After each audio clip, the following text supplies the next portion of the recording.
So I got this one wrong, mainly because I made a lot of mistakes. I assumed a lot of things, I missed some things. But if you follow my method, you should be able to learn how to solve this using the law of cosines. Alright, so I drew this drawing again, right? A, B, and C, P, Q, R. Each of them a distance of 2 from the main vertices, the larger vertices. Now, if you do the law of cosines, you can find the lengths of P, Q, QR, PR, the lengths of the smaller triangles with these equations.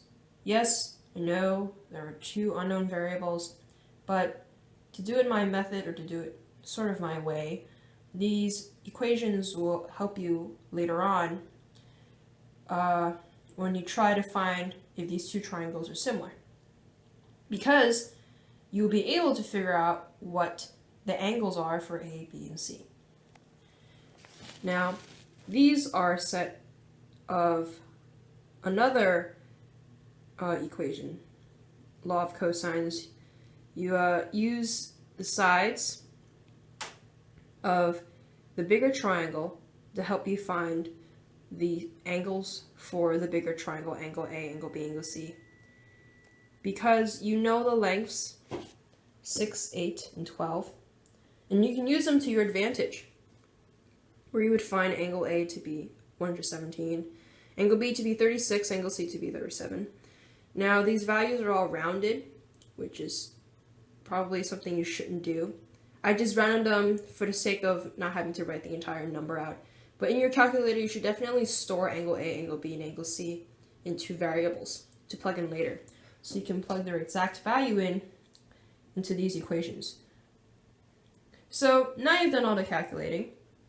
You found each of the lengths of the smaller triangle. And I put them over here in order, in lengths of least to greatest. So when I tried to do this problem, I tried to prove if they were similar through proportional sides. And so what I did was, in putting them from least to greatest, I would know which side kind of corresponded with the other, because the square root of 72 and 12 are both the longest sides of the triangle. And 8 and the square root of 51, they're both the middle length of each of the triangles. I put them in a proportion, and I compared the 2 values when I cross multiply on both sides. And as you can see over here, they are not equal. And if you do the calculator work, it shows, right?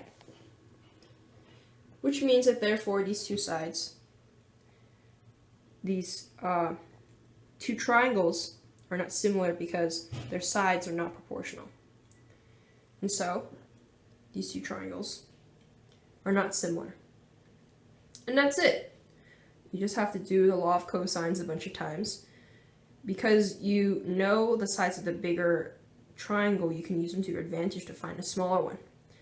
And so in the end, this problem was actually rather simple if you thought it through. I think for me, my biggest mistake was just realizing that, hey, this topic is about triangles. It probably has to do with the law of cosines and sines. So why don't I write those down to figure out what I need to do? And so eventually I came across an epiphany and realized, hey, maybe this is how you should do it. But I wasn't able to figure that all in time because I refused to write anything down until I had like 5 minutes left, because I was just restricting myself from testing and experimenting. But hopefully through this you're able to realize why the problem is what it is and how you're able to solve it. And you'll be able to solve problems like this in the future.